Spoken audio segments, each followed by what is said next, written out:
Next question. B886. Mr. Deputy Speaker, sir, Mayberg is under the jurisdiction of District Council of Campo, and therefore I am informed by the District Council of Campo that Suffren Road, also known as Semi Mosque at Mayberg, runs from Sivananda Avenue to Hollande Street and is 437 meters long. A stretch of 63 meters of the road is in good condition, while approximately 374 meters of that road is in a bad state. With regard to Rue Maurice at Mayberg, it runs from Villeneuve Street to Rue Boulangerie and is approximately 1.1 kilometers long, and a stretch of 389 meters needs to be resurfaced. Both have been included as a priority in the list of roads to be resurfaced. As soon as funds will be made available, the surface work will be undertaken by the Council. Supplementary. Next question. Next question. B887. Mr. Deputy Speaker, sir, provision has been made in Budget 2022-2023 for the implementation of the following projects. First, modern warehouse of international standard for storage of medicine, medical consumables, medical and non-medical products, equipment on a design, finance, build, operate, and maintain model. Second, National Health Laboratory Services Center on a design, finance, build, and maintain model. Third, state-of-the-art cardiac center on a design, finance, build, and maintain model, and construction of the second phase of Flack Hospital under the public-private partnership framework. Mr. Deputy Speaker, sir, the House will note that the construction of phase 2 of the new Flack Hospital will be implemented on the same site as the phase 1, that is at Bellevue, Hollande, Constance, Central Flack, and my ministry will be shortly registering the project with the BOT project unit. The other 3 projects will be implemented on 30 acres of land leased at Côte d'Or. These projects have been registered as potential BOT projects. In line with the provisions of the Build, Operate, Transfer Projects Act 2016, my ministry proceeded with the enlistment of services of a transaction advisor for the implementation of the 3 projects, that is the National Health Laboratory, New Cardiac Center, and Modern Warehouse. The transaction advisor team will assist my ministry in the preparation of the feasibility study phase through the bidding exercise until the award of the contract. The transaction advisor will provide his services till award of the contract. I'm informed that a tendering exercise for the enlistment of the transaction advisory services was launched on 11th May 2022, as at closing date of 11th July 2022. 2 bids were received and an evaluation exercise is currently under progress. Thank you, Mr. Deputy Speaker. Can I ask the Honourable Minister that 20 million rupees have been earmarked in the budget 2022-23, whether he could inform the House as to the name of the transaction advisor and criteria that has been used for his selection? Mr. Speaker, sir, as stated, so this is still at the tendering process, because as at closing date there were 2 bids and the evaluation exercise is currently under progress. So hopefully once we have the outcome of this tendering exercise, I will inform the House what's been done. Supplementary. Thank you. With regards to the various potential BOT projects that will be part of the private-public partnership, can I ask the Honourable Minister whether he has the information as to the repayment terms and value for each project? No, Mr. Speaker, so far I don't have the details of these BOT projects. Hopefully, after the transaction advisor will take office, we can have details how he's going to conduct these projects. Honorable Usman Mohammed. Stemming from the same question, for the laboratory, the warehouse, and the cardiac center, on a BOT, these facilities must be income generating for it to ensure regular payment to the private promoter and then eventually transferred to the eventual owner, which is Government of Mauritius. This is how BOT functions as far as I understand. So will these facilities be income generating, or government will pay as capital expenditure every year?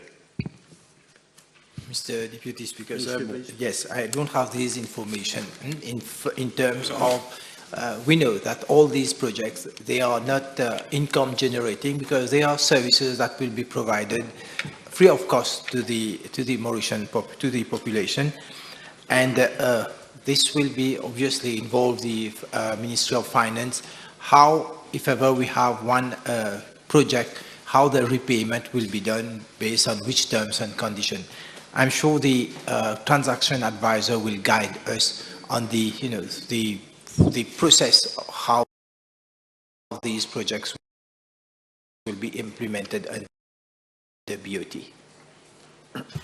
The table has been advised that the following PQs have been withdrawn: B917, B923, and B894. Next question. B888.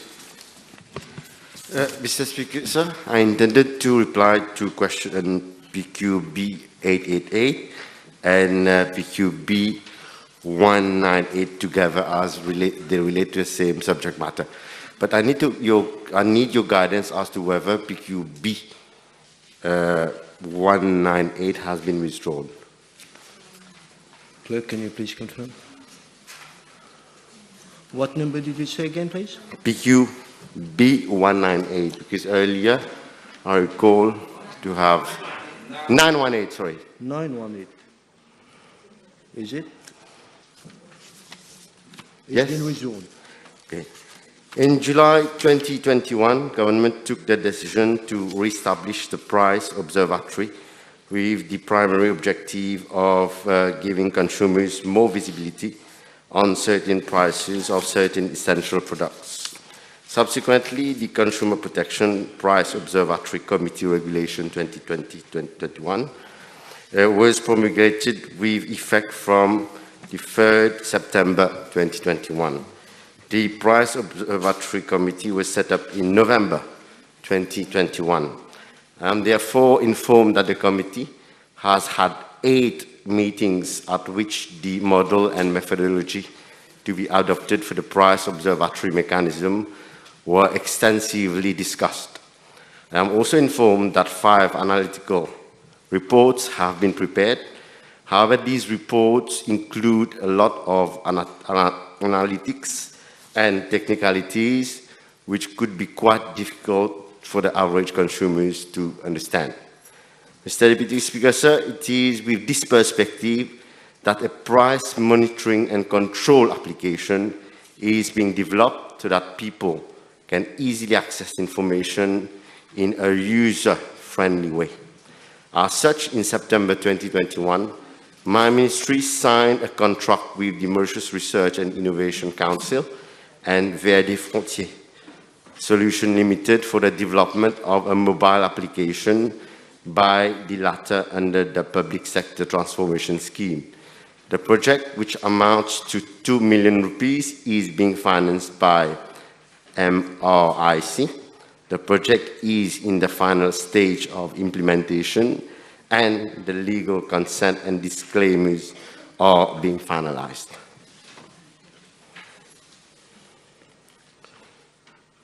Supplementary, please. Will the Minister inform the House whether measures will be taken to include those retailers who are unwilling to upload data on the mobile application? Mr. Speaker, sir, actually we sought an advice from the State Law Office regarding the intended use of the MOPRI application and website. And the advice was, as regard to the private policy, disclaimer and terms and conditions. So we have been strongly advised that the ministry should obtain the written consent of all retail outlets concerned. Will the Minister please inform the House whether the prices on the application, on the mobile application, will be updated daily, or will it reflect prices that have been collected during one whole month? If ever it reflects 1 month old prices, the mobile application will not serve its purpose because consumers will not have real-time prices of commodities on their mobile phone. Well, it will be difficult to input data daily. Mr. Speaker, sir, the application has been designed for the input of data on a monthly basis. Will the Minister inform the House whether the mobile application will be in line with the Data Protection Act? Yes, it will. Thank you. Mr. Supplementary, next question, please. B889, please. Mr. Deputy Speaker, I am informed that there are some 40 houses that containing hazardous asbestos that were built at Henrietta by the former Central Housing Authority, and this was in the early 1960s. These houses are commonly referred to as la case EDC, EDC houses, because the construction thereof was funded by the European Development Community, EDC.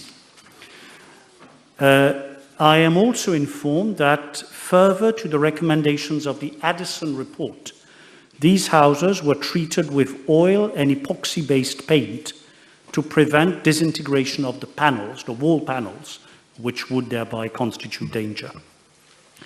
Now, I am further informed that 14 of those housing units have, years back, been pulled down without my ministry being made aware of. But we know that 14 houses no longer exist. Furthermore, 2 more of these houses have been dismantled. At the request of the owners, they have been dismantled by the Solid Waste Management Division of the Ministry of Environment, Solid Waste Management and Climate Change, according to the existing protocol, under safe and regulated conditions in line with the Occupational Safety and Health Control of Asbestos at Work Regulations 2014. Mr. Speaker, sir, there is at present a scheme which offers opportunities to owners who wish to pull down and reconstruct their respective EDC houses.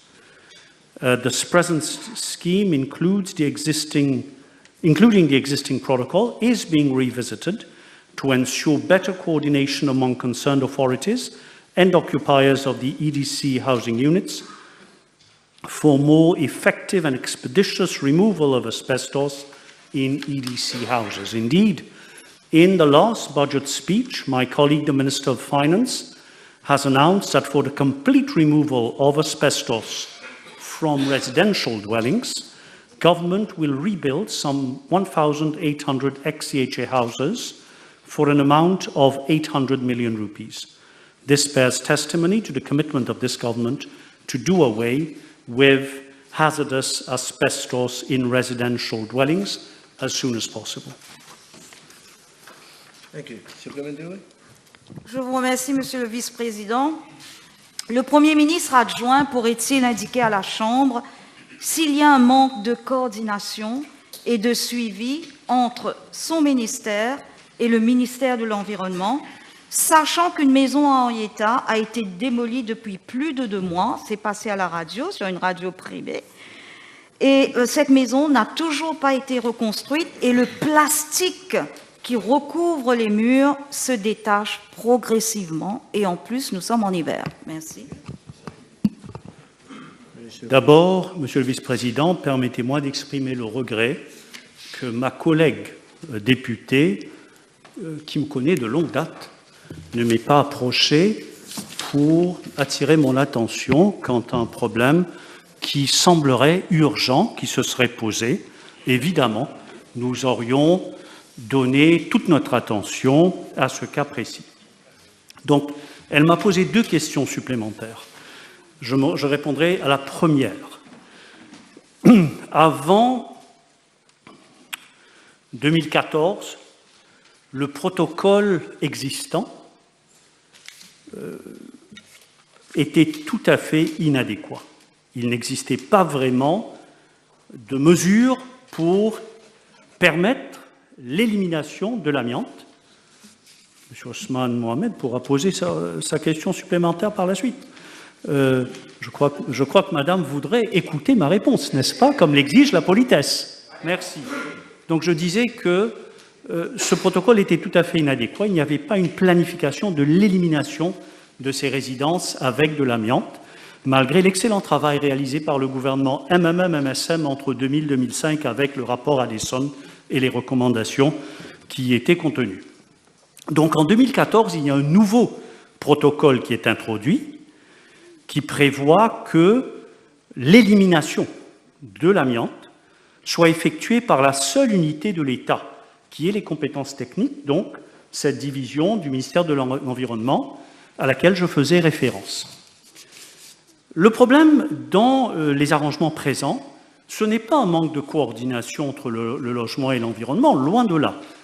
C'est que nous laissons l'initiative aux propriétaires de ces maisons de décider si et quand ils demandent à ce que l'on enlève l'amiante. Et ces populations, les populations concernées, sont souvent moins fortunées que d'autres, peut-être moins conscients du danger de l'amiante que d'autres. Donc il faut améliorer. Il reste un bon nombre de maisons contenant de l'amiante à travers l'île. C'est pour cela qu'avec mon collègue le ministre des Finances et le Premier ministre, nous avons décidé de prendre une nouvelle initiative où l'État sera encore plus proactif pour inciter et assister les propriétaires des maisons contenant de l'amiante à les faire détruire pour être éventuellement rebâtis avec toute l'assistance de l'État. Les 100 000 roupies déjà disponibles pour l'acquisition de matériaux de construction, les sommes disponibles pour la dalle, ce qu'on appelle la monnaie dalle dans le langage courant. Donc nous allons améliorer ce dispositif très vite. Pour ce qui est du cas cité, moi je l'ai appris à la radio, malheureusement cette personne n'est pas venue vers le ministère du Logement, et là nous avons un cas complexe, parce que la maison est propriété de la fille, alors que c'est le père qui y habite. C'est le père qui fait la requête pour que l'on détruise les murs de sa maison, le partitioning, pour enlever l'amiante. Mais il ne fait pas une demande pour obtenir de l'aide financière de l'État, ni fait-il des arrangements pour aller habiter ailleurs. Donc le ministère de l'Environnement fait le travail qui est le sien, mais cette personne, qui a de la famille, dont sa fille, choisit de demeurer sur place. Et évidemment, cette personne éprouve par la suite des difficultés considérables.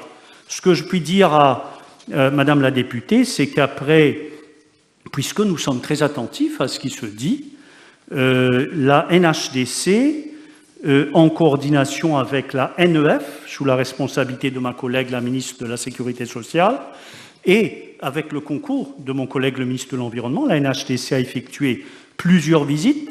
Nous avons confirmé que la fille, Madame Marie-Samantha Marison, est déjà enregistrée auprès de la NEF, et la NEF est en train de faire le nécessaire pour qu'elle soit considérée à la première occasion pour la reconstruction d'une maison effectuée par la NEF. Thank you very much. The table has been advised that the following speakers have been withdrawn: B891, B893, B902, B904, B915. Time is over. We'll break for 30 minutes, please.